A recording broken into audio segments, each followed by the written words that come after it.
जोगोनारनि खेथि खालामनाया 5 बोसोर जाबाय। दाखालि एसे गारि गंसे हरबाय, बियो फिसा गारियाव लांदों 12 टन, दायो 10 टनसो जाबावगोन आरो। देग्लायथ' 13 थाखा, 13.5 थाखा बिदि पार किल'। आं खावलायनो सानो जे बिटिसि गभर्नमेन्ट प्लास बिदिनो स्टेट गभर्नमेन्ट बिनि माखासे पद्धतिफोर दङ नामा, जिहेतु कोल्ड स्टरेज बनायनानै जाहाथे जों प्रिजार्भ खालामनानै जिखिनि मोननांगौ जों दाम जायखौ मोननो हानाय बिदि सुबिदा दङ नामा। आरो बिनि नैबे ओनसोलनिफ्राय आं बेखौनो खावलायनो सानदों, नैबे ओनसोलाव जितु आबादखौ मावो, लाव आबादखौ जोङो डिसेम्बर दानाव आराम्भ खालामो, डिसेम्बरनिफ्राय गायनाय सुरु खालामो। डिसेम्बराव गायबोला जोंहा जानुवारि फेब्रुवारियाव बहुत खरां जायो। खरां जाबोला दै होनायनि मोनसे सुबिदा जों नांगौ जायो। दा नैबे ओनसोलाव बे दै होनायनि जितु इरिगेसन सिस्टेम बे गैया। आरो एक नम्बर जा समस्या दङ बेयाव मैदेर, जे मैदेरा हयथ' मैयाबो फैदों। जे जायगायाव जोगोनार आबाद मावो बेयाव मैदेरा खनसे फैबा बे गुथै जोगोनारखौ सानसेयाव जालांजोबो। खुलुमबाय। जों बे समाव बुंनांगोन आबादा जाहैबाय जोंनि आसाम रायजोनि सुबुंफोरनि थांना थानायनि गुबुन मोनसे राहा। आरो बे आबादनि सायावनो सोनारनानै दिनै गोबां सुबुंफोरा जितु आसामाव थानाय जि सुबुंफोर दङ बिथांमोना सोनारनानै गावनि जिउ खुंनाय, बे खुंनायखौ जोङो नुबाय थानो मोननाय जादों। थारैनो बे समाव दं आङो उदालगुरि जिल्लानि सिङाव थानाय नैबे उलुबारि गामियाव। आरो जों बुंनांगोन नैबे समाव आंनि केमेरा पार्सन बिथांखौ आङो दिन्थिनो थाखाय खावलायदों। बे नुथाया जाहैबाय उलुबारि गामिनि। जितु उलुबारि गामियाव दिनै रोजा रोजा बा जौ बिगा हायाव जिहेतु जोगोनारनि आबाद मावनानै दिनै आबादारिफोरा गावनि जिउ खुंनाय, बे खुंनायखौ जोङो बे समाव नुनो मोननाय जादों। बेयाव बायदि रोखोमनि जितु जोगोनार, बायदि रोखोमनि जोगोनार गायनानै दिनै बिथांमोना बेयाव जिउ खुंदों। थारैनो बुंनांगोन बेयो मोनसे बाख्नायथाव हाबाफारि जादों। जितु सुबुंनि थांना थानायनि जितु मोनसे गुबै मोनसे राहायानो जाहैबाय आबाद।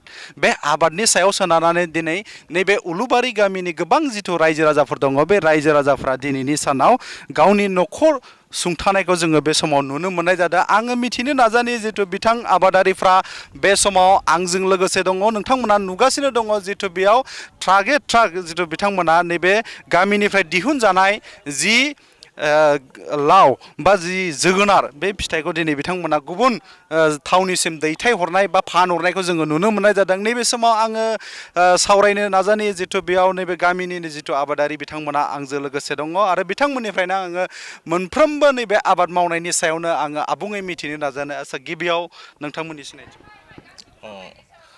सिनायथिया माने जामफ्राबारि होनना बुङो, बैथिं माबा उलुबारिबो होनना बुङो आरो जोंनि गामिखौ। नोंथांनि आबुं मुङा? निरल दैमारि। बेसेबांसो गायदोंमोन बे बाराव? आङो बे बाराव बिगाबाल'सो गायदों। ओमफ्राय सिगाङाव बारा गायदोंमोन, एसेबां लस जानायनि थाखाय देग्लाय माने एसे खम गायनाय जाबाय आरो। मा मा जातनि जोगोनार गायदों नोंथांमोना? आंथ' मोनसेखौनो गायबाय थादों, बै 37 होननानै बुङो आरो बेखौ 137 होनना बुङो, बेखौनो गायबाय थादों आरो। जों नुदों जितु दा बेयाव गारिजों गारि नोंथांमोना फानहरदों। औ। थारैनो बे नोंथांमोननि आबादनिफ्रायनो दिहुनजानाय ना? औ औ, जोंनो बेखौ निजेनो खेथि खालामदों आरो। मा दानाव गायनायमोन नोंथांमोना बेखौ? दानखौथ' मा मास? जानुवारियावनो बेसेबां दाननि उनाव नोंथांमोना बेखौ मोननो हादों बे फिथाइखौ? जानुवारिनिफ्राय दायो बेसेबां जाखोलै? सारि मास ना? सारि मासाव मोननो हादों आरो। दा बेखौ बबेयाव लांगोन होननानै नोंथांमोना मिथिगौ? जों बेखौ बारा मिथियानो, जेनेबा बबाव लांगोन। फैयो बेफारिया लाङो आरो बिदिनो बिदि फैयो आरो। मा दामाव फानहरदों? देग्लायथ' 13 थाखा, 13.5 थाखा बिदि पार किल'। नोंथाङा 5 बिगा जितु गायदोंमोन, बे 5 बिगायाव बेसेबांसो कुइन्टेल ओंखारदों नोंनि अनुमानाव? दा सुजुबाखै, दाखालि एसे गारि गंसे हरबाय, बियो फिसा गारियाव लांदों 12 टन, दायो 10 टनसो जाबावगोन आरो। मा दामाव हरदों? बेयो 13 थाखा। दा बेजोंनो जितु न'खर सुंनाय, बेयाव हेल्प मोनो ना नोंथांमोना? मोनदों मोननायालाय। मोनदों। खै बोसोर जाखो होनदोंमोन? आं बे जोगोनारनि खेथि खालामनाया 5 बोसोर जाबाय। माबायदि बेनिफिटआ माबायदि जायो?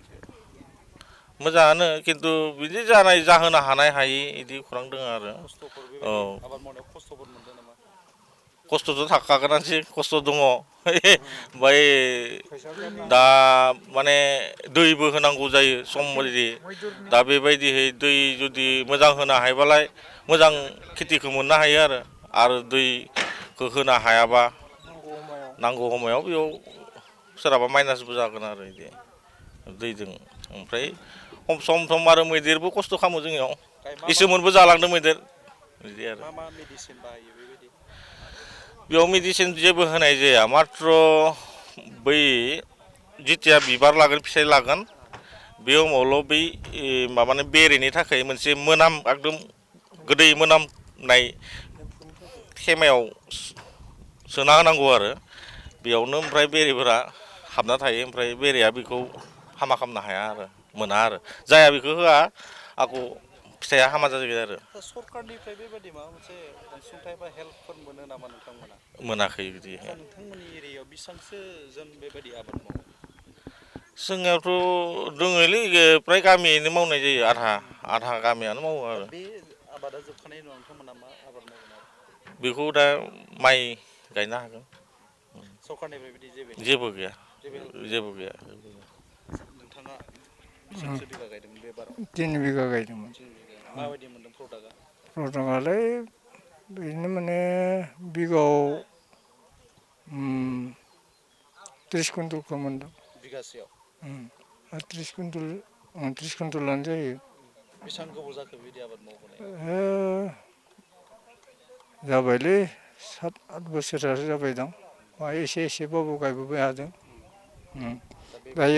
दायो मोजां माबा मोननायखाय बेफारि लांग्रा हैनायखाय बाहाय बुरजा गायलांदों आरो दामाबो मोजां मोनदों दामाबो मोजां मोनदों बेसेबां दामाव फानहरदों नोंथाङा 13 थाखायानो हानांगौ बिथांमोना जाहैबाय नैबे उलुबारि जि जामफ्राबारि गामिनि जिथु आबादारिफोर बिथांमोनानो जिथु थांनाय गोलाव 5 बोसोर 6 बोसोर बा 10 बोसोर सिगांनिफ्रायनो बिथांमोना बेबायदि जिथु जोगोनारनि आबाद बेखौ मावबोबाय थादों दा मालाबा समाव बिथांमोना जिथु खहाबो जानो गोनांबो जादों होननानै बिथांमोना जोंनि सिगाङाव बुंथिदों स' मानो होननानै बुङोब्ला नैबे जि ओनसोल बे ओनसोला हाग्राजों नांजाबनाय मोनसे ओनसोल बेयाव जिथु भुटान हाजोनिफ्राय जि ओंखारबोनाय माखासे मैदेरफोर दङ बै मैदेरफोराबो मालाबा समाव बिथांमोननि जि आबाद बे आबादखौ खहा खालामलाङो होननानै बुंदों आरो नांगौ समाव सरखारनि फारसेनिफ्राय बिथांमोना जाबायदि सुबिदा मोननांगौमोन दिनैनि सानाव बेखौबो मोननो हायाखै होननानै दिनै जोंनि सिगाङाव फोरमायथिदों आं मिथिनो नाजाबावनो जिथु नैबे जोगोनार बा नैबे लावखौनो जिथु गुबुन बिथांमोननिफ्राय बायखांनानै लानानै गुबुन जिथु थावनि बा ओनसोलाव दैथायहरनाय बिथाङा आंजों लोगोसे दङ आरो आं बिथांनिफ्रायनो जिथु आबुङै मिथिनो नाजागोन जिथु बिथाङानो दिनैनि सानाव नैबे लावफोरखौ बायदों आच्चा मा बुंगोन जिथु नोंथाङानो दिनै नैबे आबादारिफोरनिफ्राय नैबे जोगोनारखौ दिखांदों गिबियावनो आं नोंथांमोननि जिथु निउस चेनेल बेखौ साबायखर बावबाय खारन जोंनि बे उदालगुरि जिल्लानि सिङाव जे उलुबारि बेयाव फैनानै जे मोनसे गोलैसोनाय ओनसोलाव बेयाव फैनानै नोंथांमोना बे मेसेजखौ होनायनि थाखाय दा नैबे समाव नंगौ जोंनि जिखिनि आबादारि जिखिनि जोंनि आबादारि माने गोदोनि पद्धतिजों जिखिनि आबाद मावो बे मावनायखौ दिनै बिथांमोना जिबायदि मार्केट मोननांगौ बिदि मार्केट मोना खारन नैबिदि जिथु साप्लाइ बे सिस्टेमा खोब 3 बोसोरसो जादों खारन बेनि सिगां बिदि जोङो खुनु दिन साप्लाइ होआमोन जिखिनि फिथाइ बे फिथाइखौ जोंनि जायगायाव फानोबा जोंहा बहुतखिनि लस जायोमोन आरो खम दामाव फाननो गोनां जायोमोन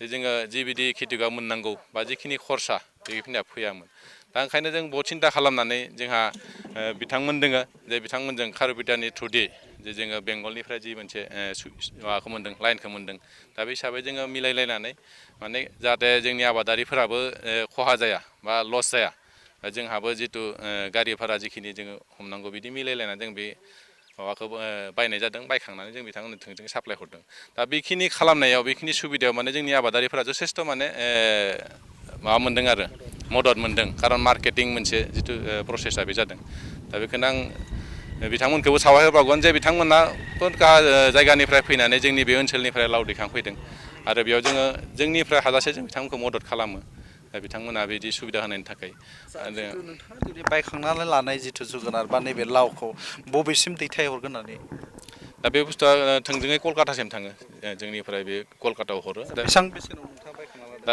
नैबेयावथ' माने खोब खम दामाव बायनो गोनां जादों आरो जों बेयाव हमना ला 10 थाखानिफ्राय स्टार्ट खालामनानै जोगोनारनि साइजखौ नायनानै दा बिथांमोननो 2 केजिनि सानि जोगोनार नांगौ जितु बिथांमोना लाङो 2 केजिनि सानि जेसेबां हायो दा 2 केजिनि गाहायनि जिखिनि फिसा लाव बे फिसा लावखौ बिथांमोना माने लाङा बोख्लायना दा बे फिसा लावखौ जों मार्केटाव फाननो गोनां जायो दा बेखायनो जोंनि जितु मार्केटिं सिस्टेम बेयाव जोंहा बहुतखिनि उसुबिदा दङ दा बेखौ आं खावलायनो सानो जे बिटिसि गभर्नमेन्ट प्लास बिदिनो स्टेट गभर्नमेन्ट जे बिनि माखासे पद्धतिफोर दङ नामा जिहेतु कोल्ड स्टरेज बनायनानै जाहाथे जों प्रिजार्भ खालामनानै जिखिनि मोननांगौ जों दाम जायखौ मोननो हानाय बिदि सुबिदा दं नामा आरो बिनि नैबे ओनसोलनिफ्राय आं बेखौनो खावलायनो सानदों नैबे ओनसोलाव जितु आबादखौ मावो लाव आबादखौ जोङो डिसेम्बर दानाव आराम्भ खालामो डिसेम्बरनिफ्राय गायनाय सुरु खालामो डिसेम्बराव गायबोला जोंहा जानुवारि फेब्रुवारियाव बहुत खरां जायो खरां जाबोला दै होनायनि मोनसे सुबिदा जों नांगौ जायो दा नैबे ओनसोलाव बे दै होनायनि जितु इरिगेसन सिस्टेम बे गैया आरो एक नम्बर जा समस्या दङ बेयाव मैदेर